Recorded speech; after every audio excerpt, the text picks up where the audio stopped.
Habang tumatagal, mas lalong umiinit ang episode na ito dahil masasaksihan natin ang true form ng isang national level hunter na si Christopher Reid. At muntikan nang mapatay ni Jinwoo si Agent Adam nang nalaman niyang ang kanyang ama ang prime suspect sa pagpatay ng national level hunter. Official ang tinalo ni Jinwoo ang boss ng mga Giant at lumipat ang eksena sa isang national level hunter na si Christopher Reid. Nagulat ang national level hunter sa sinabi ni Mrs. Silner sa kanya nang nalaman niyang siya ay mamamatay in the near future.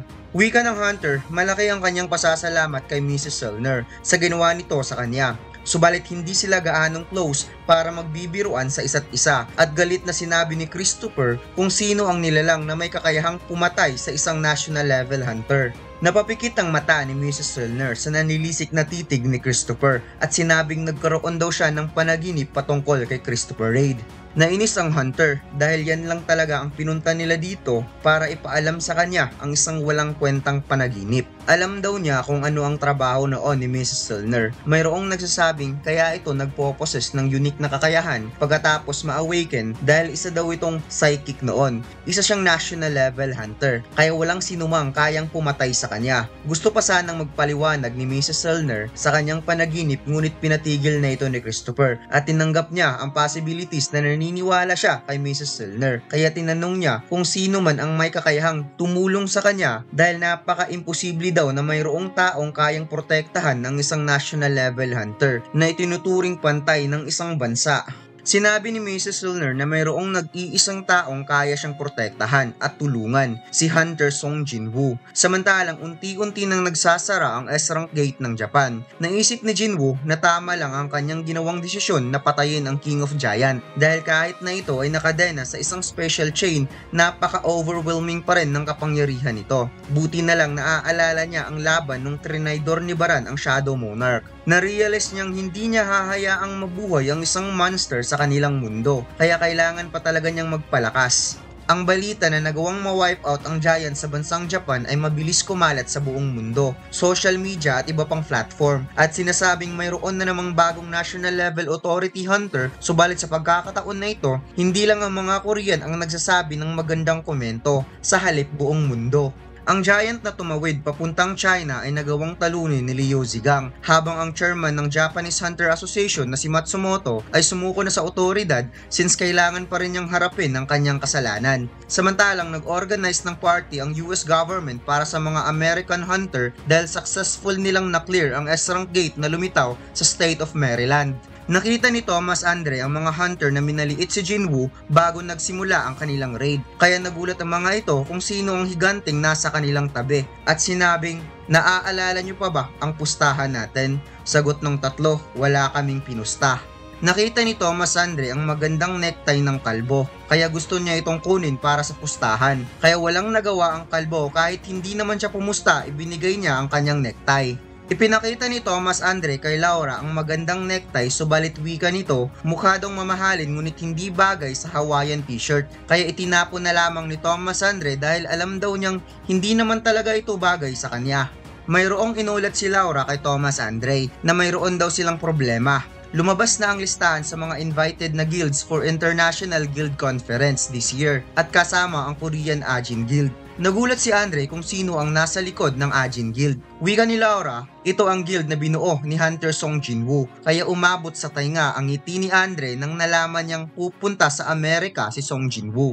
Lumipat ang eksena sa Japan. Nagulat ang mga Japan military nang nakita nila ang kakayahan ni Jinwoo at mukhang nanghihinayang pa si Jinwoo sa isang giant na napunta sa China. Nilapitan ni Hanikawa si Jinwoo dahil mayroon daw tumawag sa kanya, subalit napadilat ang kanyang mata nang narinig niya ang isang balita. Kaagad siyang humingi ng paumanhin kay Jinwoo dahil kailangan na niyang umalis kaagad at bumalik sa Korea. Tinanong ni Jinwoo kung ano ang nangyari.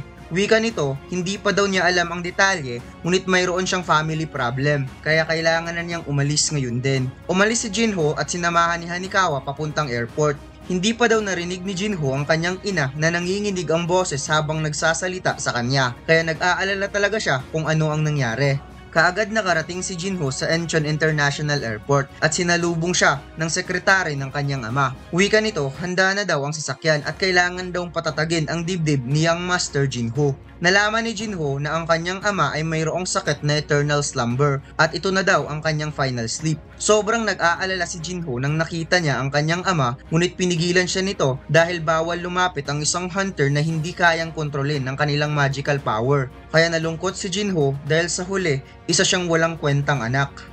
Ibinigay ng sekretary ang isang malaking libro at ito daw ang pinagkakaabalahan ng chairman bago nawalan ng consciousness. Nagulat si Jinho sa kanyang nakita na kinonfile ng kanyang ama ang mga achievement ng kanyang anak at wika ni Jinho na nagmana talaga siya sa kanyang ama dahil mayroon din itong habit sa pagtatago ng mga paborito nitong article. Sinabi ng sekretary lahat ng competition, exhibition at mga nagawang achievement ni Jinho at ng kapatid niyang babae ay tinago ng kanyang ama at kahit sa recent na achievement ni Jinho, which is ang raid ng S-Rank Gate, ay nagawa pang masave ng ama ni Jinho. Hindi napigilan ni Jinho na mapaiyak nang nalaman niyang hindi dahil pinali siya ng kanyang ama, hindi na siya mahal nito, kundi mataas lang talaga ang expectation nito sa kanyang anak. Inimungkahi ng sekretary na umuwi muna sila sa bahay at biglang napansin ni Jinho na parang may nagtap sa kanyang likod kaya lumingon muna siya upang hanapin ito. Ngunit wala siyang ibang nakitang tao bukod sa kanilang dalawa. Ito pala ay si Jinho na gumamit ng Shadow Exchange upang makapag-teleport kagad at nag-follow up ng stealth upang hindi siya makita ni Jinho at sinabing hindi mo kailangang umiyak Jinho dahil napaiyak mo na ang aking puso. Pagkatapos kinuha niya ang Holy Water of Life upang ipainom sa chairman ng Eugene Architecture.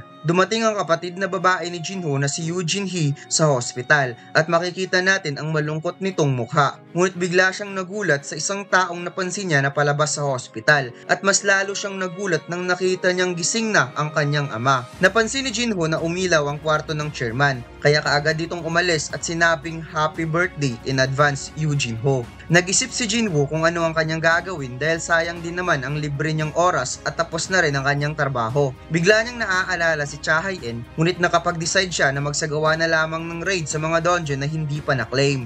Lumipat ang eksena sa mansion ni Christopher Reid. Habang ito ay natutulog, bigla nitong napansin ang kakaibang presence. Kaya lumabas muna ito upang uminom ng wine at napansin niyang napakatahimik ng kanyang mansyon. Ngunit sa hindi inaasahang, biglang tumilapon ang wine na hawak niya kaya parang may duda talaga siya dahil nabasag ang wine glasses na wala man lang kahit kaunting tunog. Hinanap ni Christopher kung sino ang may pakana nito sa kanya at naaalala niya ang deputy na binigyan siya nito ng phone number ni Chairman Go Gun-hye upang tumawag kung kinakailangan. Biglang lumitaw sa labi ng kanyang mansyon ng isang nilalang na may kakaibang aura, ngunit hindi lang pala isa ang kanyang kalaban dahil mayroon pang dalawa na nasa kanyang likod. Tinanong ni Christopher kung sino ang mga ito. Sinabi nito, wala daw makukuha ang Brilliant of Light sa pamamagitan ng pagsanib nito sa isang tao. Napansin ni Christopher ang salita na ibinigkas ng kaharap niya ay lingwahe ng mga monster, ngunit hindi niya na-gets kung ano ang ibig sabihin nito. Wika ng Monarch, hindi ang tao ang kanyang kausap, kundi ang Brilliant of Light na may koneksyon sa tao. Sagot ni Christopher, nagbibiro ka ba? Pagkatapos unti-unting nagbago ang form na parang binalutan ng apoy ang buong katawan nito at sinabing at least isa sa tatlong kalaban niya ngayon ay mamamatay sa kanyang mga kamay. Nagulat ang dalawang monarch dahil bihira lang daw itong magagawa ng isang tao na kayang i-manifest ang tunay na spiritual body nito. Lumaki na parang giant si Christopher Reid at punong-puno ng apoy ang katawan nito pagkatapos nagkaroon ng malaking pagsabog at sunog sa kanyang mansyon. Pagkatapos lumipat ang eksena kung saan nagpunta ang 100,000 katao sa streets upang masilayan lamang si Song Jin-woo. Sakay ang private car na ineskortan ng Hunter Association papuntang airport upang mag-participate ang Ajin Guild sa gaganaping International Guild Conference sa US. Sinabihan ni Bero si Jinwoo na bigyan daw niya ng respeto ang kanyang mga panauhin bilang isang king sa pamamagitan ng pagtaas ng kanyang kamay upang i-acknowledge ang mga taong gusto siyang makita. Sagot ni Jinwoo, mali ka sa inakala mo, Bero. Nasa eroplano na si Jinwoo. Hindi niya inaasahang nakatabi niya ang isang familiar na tao kaya binati niya si Adam White sa muli nilang pagkikita. Wika ni Agent Adam White, naaalala pa rin siya ni Jinwoo kahit isang beses lamang sila nagkita. Ngunit hindi totoo na naaalala ni Jinwoo kung sino ang taong ito. Sinabi lang ni Bero na si Adam White ang katabi niya ngayon sa eroplano. Narealize ni Jinwoo na parang hindi coincidence ang pagkikita nila ngayon, kundi isa na namang negosyasyon. Wika ng agent, alam niyang parang bastos ang ginawa niya na magpakita na hindi man lang nagpapaalam, ngunit mayroon siyang importanteng kailangang i-discuss kay Jinwoo. Maipinakita sa Agent Adam White na isang video, isang malaking sunog na nagaganap na pilit pinipigilan ng fireman ang pagliliyab ng apoy, ngunit hindi daw ito isang ordinaryong apoy na mapapatay lang ng isang simpleng tubig. Tinanong ni Jinwoo kung ano ang videong ito. Tugon ng Agent Adam White, kung tatapusin ni Jinwoo ang video, makikita nito ang isang lalaking may kagagawan ng malaking sunog. Ito ay si Christopher Reid, isa sa kanilang national level hunter. 1,800 firefighter at 14 high rank mage ang kumilos upang matigil ang malaking apoy. Ngunit hindi sila makapaniwala nang nakita nila ang patay na katawan ng national level hunter na si Christopher Reid. At ipinakita ni Agent Adam White ang isang photo na hinihinalaan nilang suspect na gumawa nito, na ikinagulat ni Song Jinwoo. Kaya kaagad lumutang si Agent Adam White at tinisqueeze ang liig nito, habang ang laptop na nasa harap ni Jinwoo ay parang piniga-piga na papel at sinabing, nagbibiro ka ba? Hindi ka makakalabas dito ng buhay. Nakita ng kasama ni Agent Adam White ang nangyari, ngunit binalaan niya ito na huwag mangialam.